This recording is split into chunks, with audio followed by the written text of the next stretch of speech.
flying out on his helicopter. They depart by car, as is part of tradition. Jeffrey Lord, I mean, as we wait for them to appear, is this what you expected? You said he was looking at Reagan. You said he was looking at JFK.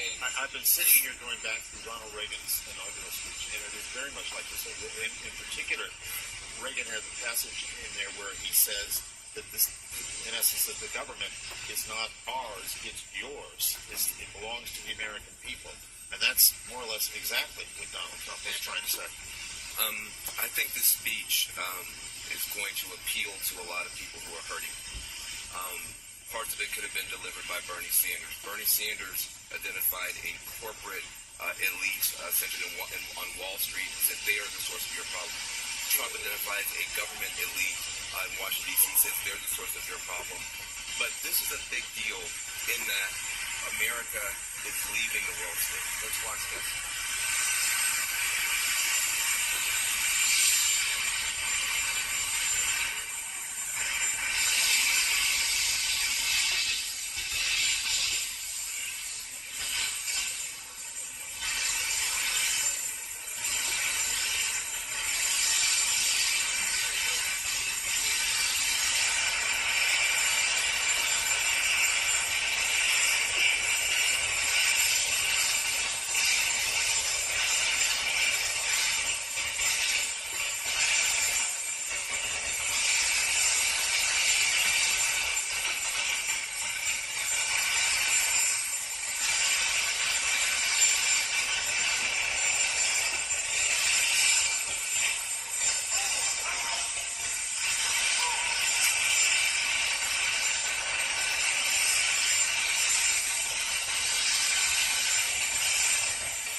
Former Vice President Biden departing. I'm wondering if your thoughts are, you were there watching Obama 8 years ago when he went to this office. I think that so much has happened in these 8 years that must be running through his mind right now as he leaves. Gloria's right, the words of the address were very much an indictment of those years. I don't think he was surprised by them. I think he kind of expected that. But I'm sure he's wondering exactly where this is going to lead now and what of those things that he put in place are going to endure. Former President Obama, Michelle Obama are going to be going to Joint Base Andrews, where they're going to address the staff. And then they'll go to California for some time. Let's watch.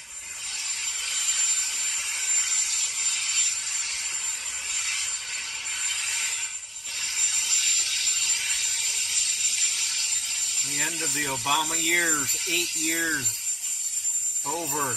Obama, Michelle walk towards the helicopter that will take them to Andrews Air Force Base, and from there they will head off to California, as previously mentioned in this video.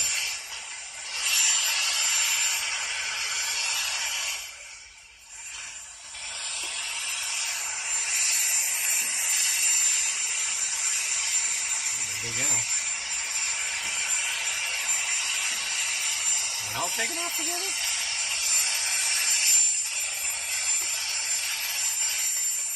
That's interesting.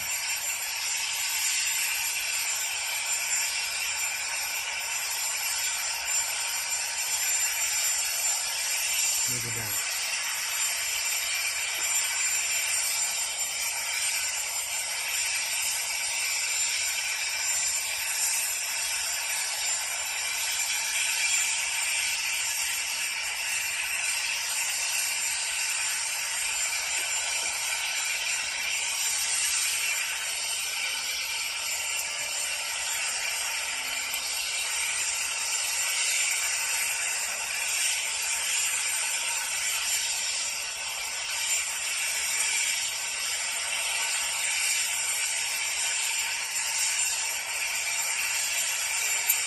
Very emotional moment for the former president, Barack Obama. There you see the new president of the United States, Donald Trump, with Melania Trump, the first lady of the United States. The former president now with Michelle Obama. They're on this helicopter. It's called Executive One. Jake, it will take them to Joint Base Andrews. They'll then board a plane to fly out to California. He must be going through an emotional roller coaster right now. It's hard to imagine what he's going through. He obviously put on a good face. He was having pleasant small talk with President Trump. They were joking around. Michelle Obama, former First Lady Michelle Obama, rather stoic.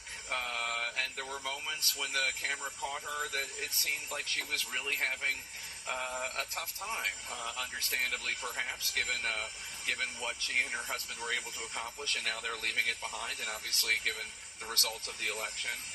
A very, very intense day. President Obama, Michelle Obama, leaving the White House with very unusually high approval ratings, immense popularity amongst the American people. Her popularity is even higher than his popularity, and he's leaving, according to our poll, a 60% approval, Dana.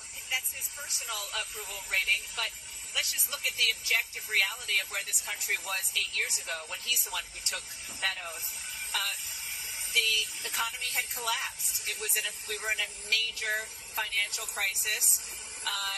The car companies were in trouble. I mean, you go on down the line, and, you know, it's not perfect. Obviously, the voters wanted change, but Donald Trump is starting out at a better place than Barack Obama was, and I think that is an objective, factual truth. Let's watch this moment.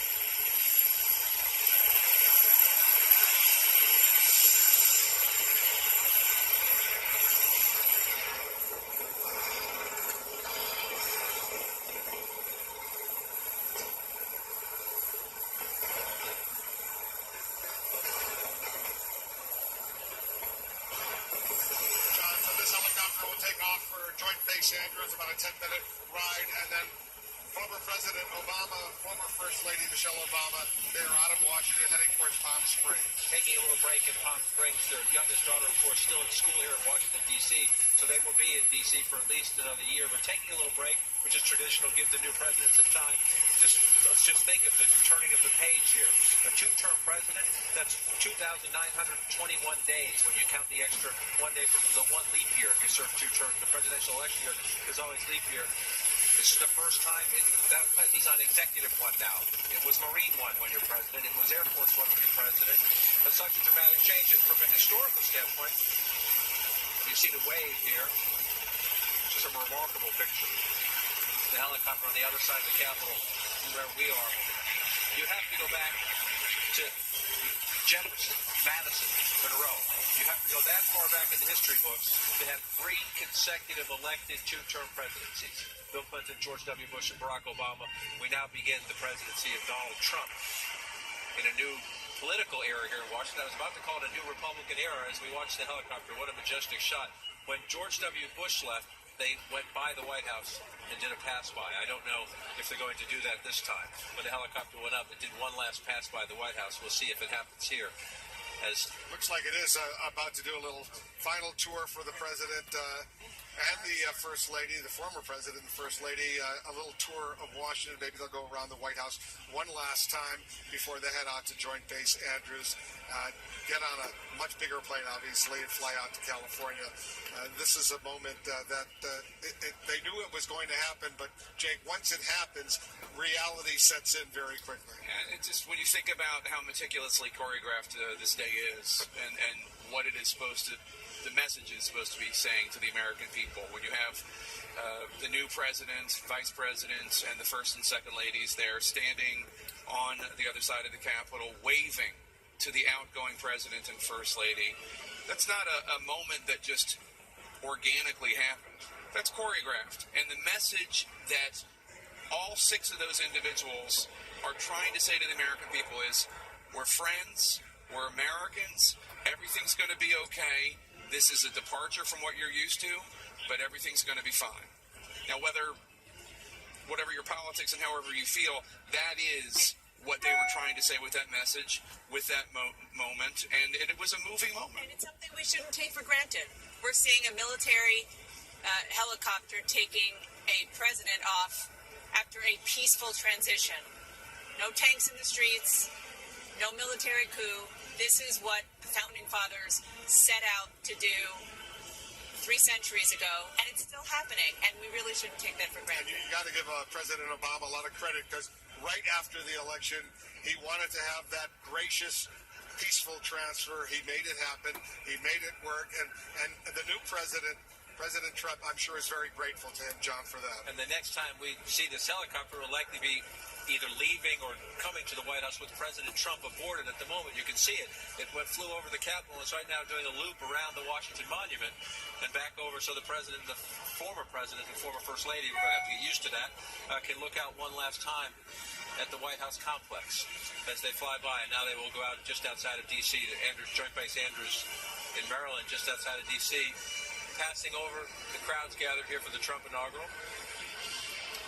They're leaving Washington, going to head over the Potomac a little bit, then head out towards Joint Base Andrews, which is in suburban Maryland. The next thing on the agenda, Jake, for the president and the first lady, a luncheon, Statuary Hall. There'll be a little signing ceremony first, but then they go to a luncheon before they head back on this parade route that will take them back to the White House. This has been a tradition for several decades now. It's a tradition. It's a welcoming of the new executive branch by the legislative branch. The United States government obviously split into 3 different groups: judicial, executive, legislative.